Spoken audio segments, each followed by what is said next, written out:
ஆமா. இல்லைங்க, நிச்சயமாக தொடர்ந்து அதற்காக அதை வலியுறுத்துவோம். வரக்கூடிய நாடாளுமன்ற கூட்டத்தொடரிலும் அதற்காக திராவிட முன்னேற்ற கழகத்தின் சார்பிலே நிச்சயமாக குரல் எழுப்புவோம். உங்களுக்கு நன்றாக தெரியும், முதலமைச்சர் அவர்கள் he does not take a no for a no.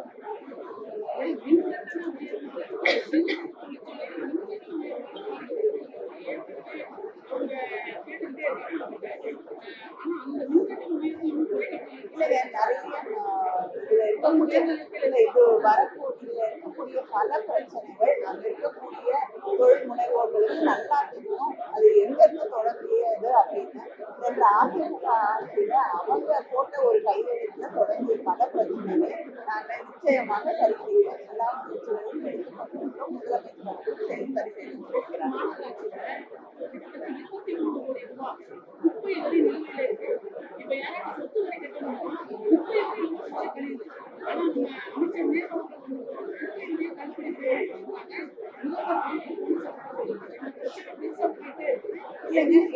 இது முதல்வருக்கான பற்றி எடுத்து செல்லப்பட்டிருக்கிறது. விரைவிலே உங்களுக்கு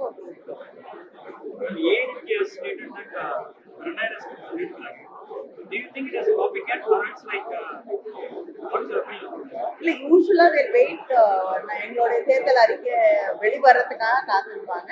இந்த பல முறை ஜெராக்ஸ் காப்பியா இருக்குன்னு எல்லாரும் சொல்ல ஆரம்பிச்ச உடனே முன்கூட்டியே பிரியம் பண்ணலாம்னு சொல்லிட்டு ஒரு சில விஷயங்களை சொல்லியிருக்காங்க. அதுல பெண்களுக்காக 2 சக்கர வாகனம் கொடுக்குறேன்னு சொன்னாங்க. அவங்களுக்கு நினைவு இருக்கா இல்லையான்னு எனக்கு தெரியல. நான் நினைவுபடுத்த விரும்புகிறேன். அவங்க ஆட்சி காலத்துல இருந்த பொழுது 2018 அறிவித்து அப்புறம் அவங்க கிடப்புல போட்ட பிரதமரையே அழைத்து லான்ச் பண்ண ஒரு திட்டம் தான் அது. மறுபடியும் தேர்தல் அறிக்கையில கொடுக்குறாங்க. அவர் ஒருவேளை மறந்துட்டா அதை நான் அவருக்கு நினைவுபடுத்தணும்னு விரும்புறேன்.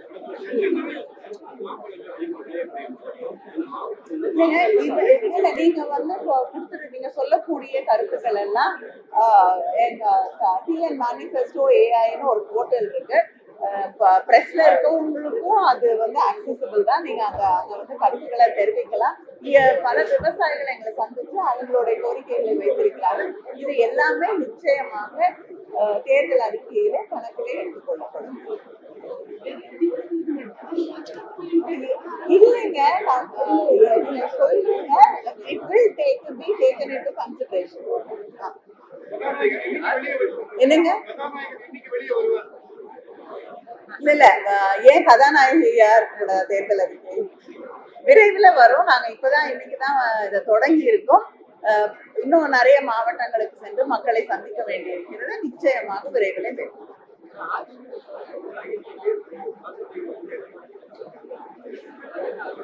இல்லைங்க, அதுதான் நான் ஒன்னே ஒரு உதாரணம் சொல்றேன்.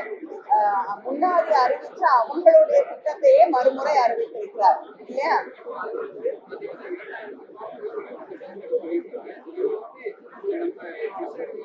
இல்ல, எங்களுடைய முதலமைச்சர் தளபதி அவர்கள் மகளிர் உரிமை திட்டம் அப்படின்னு சொல்லியிருக்காங்க. It is empowering women. நீங்க மறுபடியும் குலவிளக்கு அது இதுன்னு கொண்டு போய் இது பெண்களை எங்க கொண்டு போய் நிறுத்துதுன்னு நீங்களே தெளிவா தெரிஞ்சுக்கலாம்.